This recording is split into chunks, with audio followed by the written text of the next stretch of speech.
mahusiano wakati kitu unakiabudu. Wewe ukasema sina mahusiano wakati mna mahusiano ya ibada. Mahusiano ya ibada ni mahusiano ya kipekee. Mahusiano ya ibada yana nguvu katika ulimwengu wa roho. Niye toka hapa, nenda ukaabudu mahali ambapo wanaabudu mizimu. Si utatoka na mizimu? Si utarudi na mapepo? Kuna mahusiano katika ulimwengu wa roho.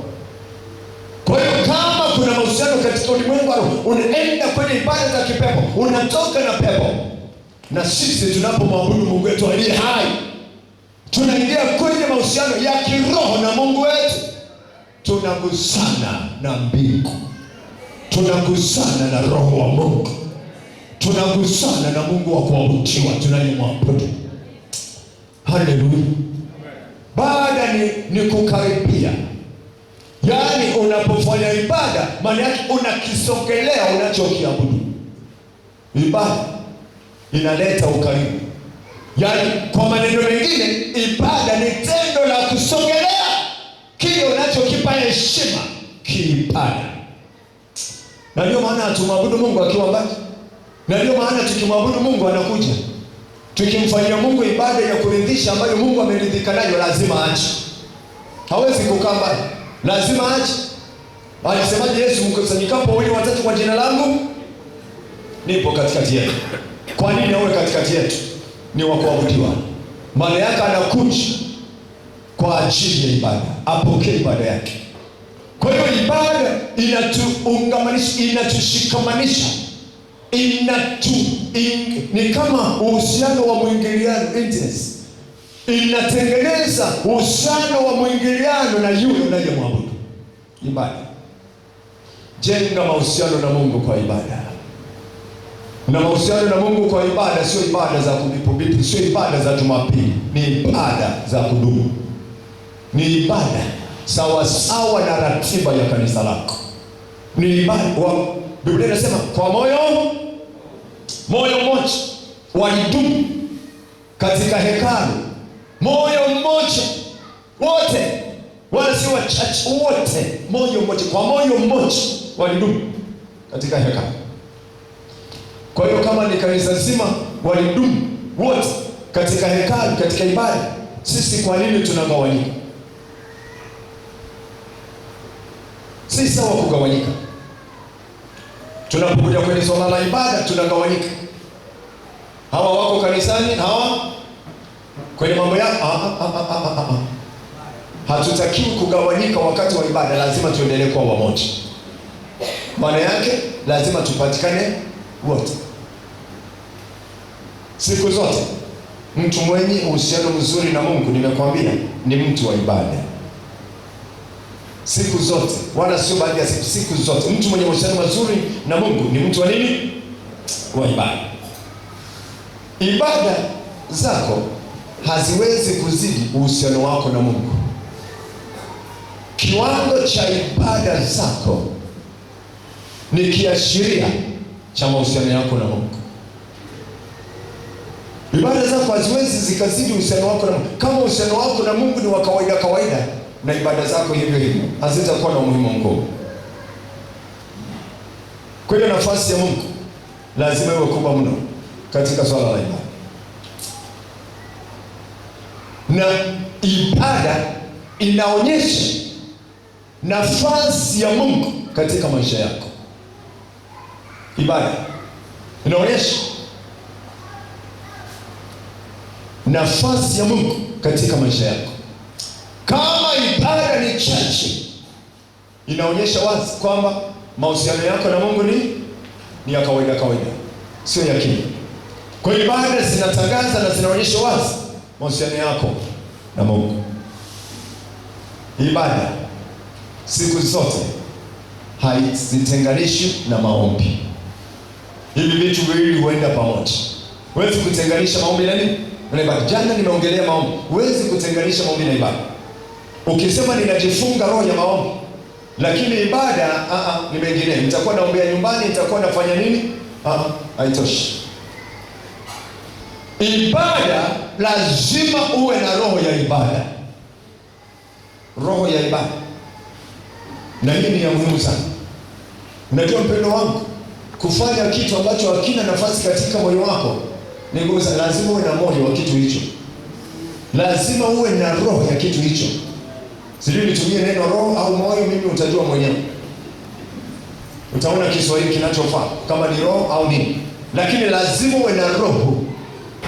Mwenye roho ya wizi ni mwizi, mwenye roho ya uzinzi ni mzinzi, mwenye roho ya umbea na mwenye roho ya ibada wa ibada. Kitu ambacho utakifanya vizuri na kikawa utosheleka katika nafsi yako, lazima uwe na roho ya hicho kitu. Bwana atumwagie roho ya ibada. Hebu mwambie Bwana Mungu, nipe roho ya ibada. Ningelitamani Bwana akupe roho ya ibada, uwe ni wa ibada zaidi ya Hana binti Fanueli, ambaye Biblia inasema alikuwa hatoki wapi? Hekaluni. Siku zote yuko katika kuomba na kuabudu usiku na mchana. Ni mama wa hekaluni. Roho ya ibada. Huwezi ukafanya kitu ambacho una roho ya kitu hicho. Kama una roho ya kitu hicho, hicho kitu kukifanya ni kero, kinakuwa mzigo kwako. Najua kuna watu wengine ibada kwao ni mzigo. Mimi sitaki ibada kwako iwe mzigo. Nataka kwako ibada iwe furaha ya moyo wako. Yaani ibada iwe shangwe yako. Na nilifurahi waliponiambia hivi. Unafikiri mwimba Zaburi anaposema na nilifurahi waliponiambia twende nyumbani mwa Bwana, alikuwa anasema nyumbani mwa Bwana juu mbinguni? Ni wapi? Hekaluni. Na nilifurahi waliponiambia twende. Kama ni kwenda nyumbani kwa Bwana alafu anafurahi, anajisikia raha, anajisikia shangwe walipomwambia twende nyumbani kwa Bwana. Kwenda kufanya nini? Ibada. Kwa maneno mengine, nalifurahi waliponiambia twende ibadani. Nalifurahi waliponiambia twende. Sasa, hebu nisikilize vizuri. Leo nitaongea mengi na ninaomba mnisikilize vizuri. Ibada ni zaidi ya kuja kanisani. Nisikilize vizuri. Ibada ni zaidi ya kuja kanisani. Ni zaidi. Unaweza ukaja kanisani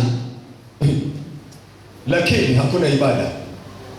Unaweza ukawasaidia wengine kufanya ibada lakini wewe huna ibada. Unaweza ukawasindikiza watu kwenye ibada lakini wewe sio ibada. Unaweza ukakaa na watu kwenye ibada, wewe huna ibada.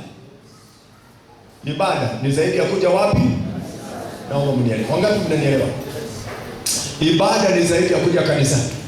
Unaweza ukaja kanisani lakini Mungu hajapata ibada yako. Unaweza kanisani umekuja sawa, umefanya vizuri, umekuja, swali ni je, Mungu amepokea ibada yako? Je, umemfanyia Mungu ibada ya kweli au umekuja kujihudhurisha tu? Sije hapa kujihudhurisha. Walishakwambia hapa tuna attendance register hapa. Tunaita majina hapa, kuna roko. Ulishasikia hapa tunaita majina fulani nipo, fulani nipo. Hatuiti majina hapa. Hakuna roko hapa. Usije hapa kujihudhurisha, usije hapa kuonekana kwamba umekuja ibadani. Njoo kituo unachokifanya. Toka nyumbani unajua ninaenda wapi, naenda kufanya nini, na muendea nani, naenda kwa nani. Bwana asifiwe. Lazima uelewe. Na hapa lazima tuelewe ibada sawasawa. Nitaongelea kidogo mambo yanayohitajika kwa huyu mtu wa ibada. Lazima uwe na uelewa unaotosha, ufahamu unaotosha juu ya ibada. Uwe na elimu ya ibada. Sio kuja tu kanisani. Unaweza ukaja hapa umekuja kuchi. Pastor, tuna shida. Nitaliongelea siri. Na ndio maana wakati mwingine unaweza ukaja ibadani lakini ibada haijawahi kukulipa chochote. Na mimi hii ninaikataa. Nisikilize mpendo, ibada zinalipa. Na kataa siku zote unakuja ibadani na mtu akikuuliza ibada zimekusaidia nini? Huna la kusema. Huna la kusema. Lazima uwe na jambo la kuonyesha ambalo ni matokeo ya ibada, ambalo ni matunda ya ibada. ibada zina matunda, ibada zina matokeo. Kuna watu wanakuja ibadani lakini hakuna. Kwa mfano, unakuja na magonjwa yako, maana ibada ya kweli inayotoka kwa mtu anayeelewa ibada inaambatana na vitu vingi, kwa sababu ibada ya kweli tunasema ni juu chini. Maana yako unapeleka kwa Mungu na Mungu analeta kwako, unapeleka kwake na yeye analeta kwako. Unakuja bila roho, unaondoka umejaa roho. Unakuja mgonjwa, unaondoka umepona.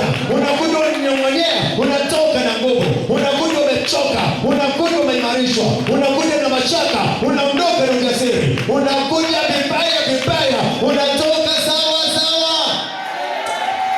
Haleluya! Ibada ni juu chini, tunapeleka, analeta vitu kwetu kwa ibada. Ibada ni barabara ya Mungu kuja kwa watu wake. Tukimfanyia Mungu ibada ya kweli, Mungu anakuja kwetu, hakai huko. Hatuwezi kumfanyia Mungu ibada ya kweli akakaa huko, lazima aje, na akija haje mtupu, anakuja na kitu. Aje na kitu kwa ajili yako, aje na kitu kwa ajili yako, aje na kitu kwa ajili yako. Wanaoelewa maana ya ibada, wakati mwingine unaenda ibadani, unamwambia Bwana, ninakwenda kukuabudu, nataka nitoke na kitu fulani kwenye ibada. Na hao wenye ajenda, usije ibadani njoo na ajenda. Huwa ninawaambia watu wa ibada siku zote, ibada lazima mwambie Mungu, nimekuja kuabudu, nataka kitu fulani. Kwa sababu ibada zina matokeo, na kwa sababu ibada zina matokeo hayo lazima uyapate wewe. Siku zote unasali, hakuna matokeo. Siku zote unakuja kanisani, wewe ni wa kushindwa. Unakuja kanisani, majaribu yakija na kubwaga chini mweleka. Unakuja kanisani, unashindwa vita. Wewe unaelewa unachokifanya kwa ibada? Kwa sababu ibada ni wakati wa kuvikwa nguvu na Mungu. Unavikwa nguvu na Mungu, yaani tunapeleka kwake, analeta kwetu. Mmoja wapo analolifanya, anatuvika nguvu. Ibada zinavika nguvu. Na mtu wa ibada kwa sana, usije ukamfikiria ni mwenzako na wewe. Unaweza ukamwona urefu na mzidi, unene na mzidi, pesa na mzidi, biashara yako inachanganywa na mzidi, kiroho na kuzidi, mahusiano na Mungu anakuzidi, na kesho yake ina uhakika. Kesho yake ina uhakika. Leo hana hela, kesho yake ana hela. Leo hana kazi, kesho kazi yake ipo. Leo mambo yake yamefungwa, kesho yanafunguka. Ibada zinafungua vilivyofungwa, zinaweka huru. Unaweza ukaja ibadani, rohoni mwako umebeba uzito, shetani amekukalia, ibada inaachilia uhuru katika ulimwengu wa roho. Ibada inamfukuza shetani, inampeleka shetani mbali. Ndio maana nyumba zenye ibada, nyumba ambazo umezoea kuzifanyia ibada, yaani nyumbani ibada, kusifu, kuabudu, ibada nyumbani. Mpendo wangu, sio mahali pa kawaida. Kawaulize wachawi. Siku moja nilikuwa naongea na mmoja, alikuwa mchawi. Anasema nikatuma kwenda kuishughulikia nyumba ya mrokole. Nimepewa ng'ombe wanane na hilo dau lilikuwa kubwa. Anasema nikaenda. Mara ya kwanza nikaenda, nikamkuta sio anachonga mpini, nikatuma kombora. Upanga ukakosea mpini, ukamkata. Mke wake akaanza kumfunga, baba fulani amejikata. Kumbe pepo limekwepesha upanga, akajikata baada ya kuchonga mpini. Hajafanikiwa vizuri. Anasema ng'ombe niliokuwa nimeahidiwa nikimaliza ni nyingi, kwa hiyo nilikuwa napambana. Anasema siku nyingine nikaenda, nikakuta wako wanaimba. Anasema walikuwa wanaimba wimbo gani? Wakati wanaimba, anasema hivi, nikaona vitu vinapanda vinashuka usawa wa pale walipo. Sasa akafananisha na yeye akatumia neno saluni, zile tatans zile zinazocheza cheza. Anasema vikawa yani usawa ule. Sasa vikiwa vinapanda vinashuka, vinawaficha wao, si waone. Naona ule mwanga tunaoshuka, zile taa zinazocheza cheza, wao hawaonekani. Anasema nikaenda kujipanga sawa sawa na kuongeza mazindiko. Nikasema sasa watanitambua fulani. Sasa hatutaenda hivyo. Somo letu ni misingi ya uhai wa kanisa la kwanza. Bwana asifiwe. Tunasema kanisa la kwanza ni kanisa lililofanikiwa. Kwa hiyo tunaangalia kwa nini walifanikiwa, mambo gani yaliwapelekea kufanikiwa, mambo gani ambayo waliyashika, waliyaenzi, waliyawekea nguvu, waliyatilia mkazo. Mambo gani? Kama haukuwepo jana na juzi, naitwa mchungaji Tibuhinda Julius, kama alivyonitambulisha mzee kiongozi, na ambao umekuwepo tumekwisha kuzoeana. Jana niliongelea mkazo wa maombi. Kuna maandiko mengi pale, nilikwambia orodhesha. Matendo ya Mitume sura ya kwanza mstari wa 14 pale ndio ilikuwa ni ufunguo wa hii ya kwanza, hii siri ya kwanza au msingi wa kwanza ambao uliwapelekea ushindi, kwamba baada ya Yesu kuacha walidumu katika sala. Ndio nasema pale wakadumu, sema wakadumu. Hatukupata nafasi ya kusoma yote. Walidumu. Ningekuuliza maana ya kudumu ni nini? Ni Kiswahili tu. Nini maana ya kudumu? Ni kuwa una bipu, si ndio? Ni kuwa unagusagusa, mara unapotea, mara, si ndio? Ndio maana ya kudumu. Kudumu. Kudumu, ukisikia dumu, ukisikia kesha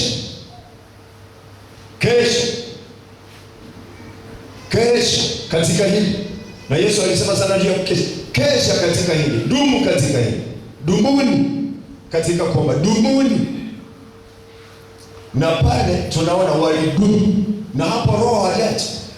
Na ndio maana ninakwambia kwamba maombi ni ufunguo, kwa sababu nashawishika kusema Roho Mtakatifu aliposhuka hakuwakuta wamelala alafu anawaamsha. Aliwakuta kuna kitu fulani kinaendelea, alikuta kuna shughuli fulani inaendelea. Na ndio maana Biblia inasema wote lugha zikabadilika, sio? Lugha zikafanya nini? Kila mmoja akaanza kunena kwa lugha kama alivyojaliwa kutamka. Kila mmoja akaanza. Inaonyesha kwamba Roho aliwakuta wanaongea. Kwa maneno mengine alikuta shughuli fulani inaendelea. Sasa kama walidumu katika sala, walidumu katika maombi, na shawishika kusema Roho aliwakuta wakiomba. Sisi wanatukuta wapi? Nani hapa ambaye Roho alishamkuta na koroma kitandani, amejifunika blanketi, alafu anasikia anajaa? Mimi haijawahi kunitokea. Labda inaweza ikatokea Bwana akakuvika nguvu za kukabiliana na hali inayoendelea katika ulimwengu wa roho. Ndio unaweza ukawa katika utulivu, hata kama ni unajisikia kama kujaa nguvu za Mungu, maana yake kuna jambo unatakiwa ukabiliane nalo. Lakini kujaa roho siku zote inatukuta kwenye mazingira fulani. Mojawapo ndio hiyo niliyoisema jana. Chanzo cha ushindi wa kanisa la kwanza, moja nilisema ni nini? Maombi. Mkazo wa maombi ulikuwa juu, na Mkristo alipookoka alihimizwa sana aombe, na sio kuombewa. Kila mtu anatakiwa kuomba, sio kuombewa. Haitoshi kuombewa. Hapa kila mtu. Na kanisa walipokusanywa kukabiliana na hali iliyokuwa imejitokeza ya vita, Biblia inasema wote wakapaza sauti, wote wakaomba, wote, kanisa zima Petro yuko gerezani, kanisa wakakusanyika, na ulikuwa ni usiku. Wakawa na mkesha wa maombi, na ule mkesha wa maombi ulifanya ukombozi na wokovu wa Petro kutoka gerezani. Siku zote maombi yana matokeo. Usipoyapata matokeo leo, yasubiri utayapata. Unaweza ukaomba matokeo yasiwe hapo hapo, lakini matokeo siku zote yapo. Maombi yetu hayapotei. Maombi yetu siku zote hutunzwa, na maombi yetu siku zote yataleta matokeo. Kwa hiyo katika kuomba, wakati mwingine usikate tamaa kwa sababu haujaona matokeo leo. Matokeo yapo, na wakati mwingine unaweza usionyeshe matokeo ya wazi, lakini matokeo yapo. Bwana na asifiwe. Matokeo yapo. Leo nataka niongelee kitu kingine. Hebu sema mkazo wa ibada. Mkazo wa nini? Wa ibada. Ndio nataka niongelee. Na kesho nitaongelea mengi, na kufikia Jumapili tutakuwa tumegusia mengi ambayo ni ya lazima kuyafahamu kama na sisi tunataka kufanikiwa kama kanisa la kwanza walivyofanikiwa. Nilisema ukitaka kufanikiwa, jenga mahusiano na aliyefanikiwa, alafu tafiti siri iliyo nyuma ya mafanikio yake, alafu na wewe ya apply hiyo siri. Okay, tumia hayo aliyoyafanya akampelekea kufanikiwa, na watafanikiwa tu. Nataka nikwambie kanisa la leo tunaweza tukaenda mbali.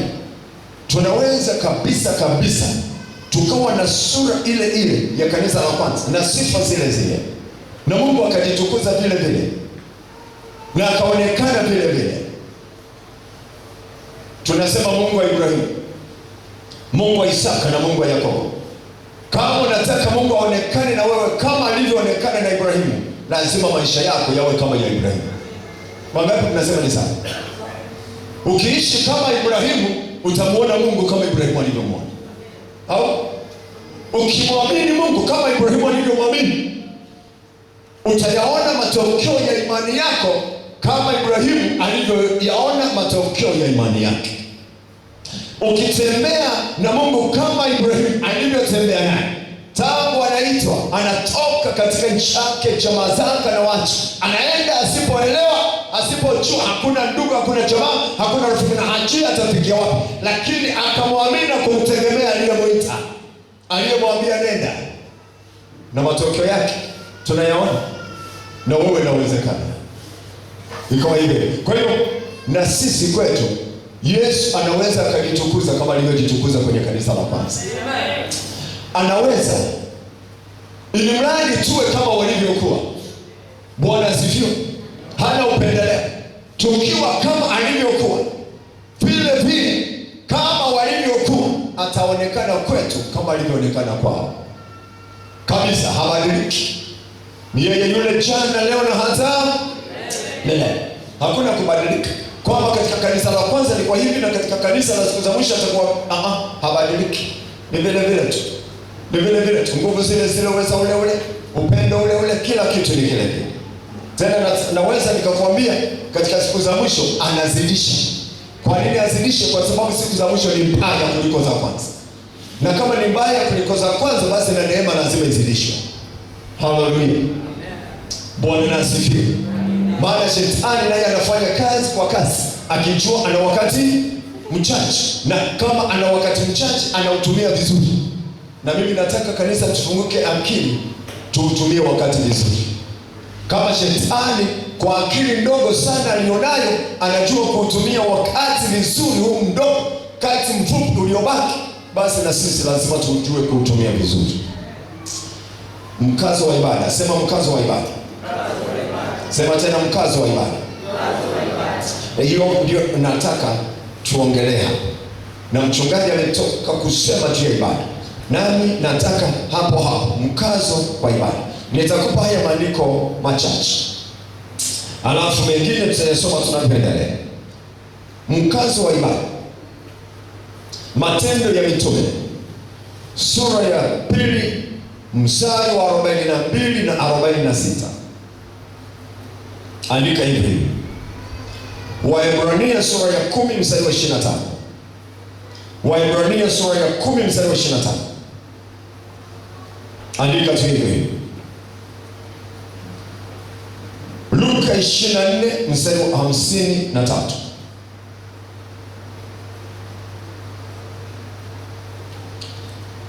Kutoka 24 mstari wa kwanza. Nitakayosema yote yatakuwa yanaangukia katika maandiko haya. Mwanzo 3:8. Mwanzo 3:8. Mkazo wa ibada. Mwanzo 4:26. Mengine tutayasoma baadaye. Nataka tusome mengine tutasoma tunaendelea. Tusome Matendo 2:42 na 46. Rafiki yangu, Biblia inasema Matendo sura ya 2 mstari wa 42, wakao wakidumu katika fundisho la mitume na katika ushirika na katika kuumega mkate na katika kusali. Na siku zote kwa moyo mmoja walidumu ndani ya hekalu, wakimega mkate nyumba kwa nyumba na kushiriki chakula chao kwa furaha na kwa moyo mweupe. Mstari wa 42, wakadumu. Sema kudumu. Wakawa wakidumu. Fundisho nitalisema baadaye. Na katika ushirika nitalisema baadaye. Na katika kusali, sema kusali. Kudumu, sema kudumu. Katika kusali. Kusali ndio nini?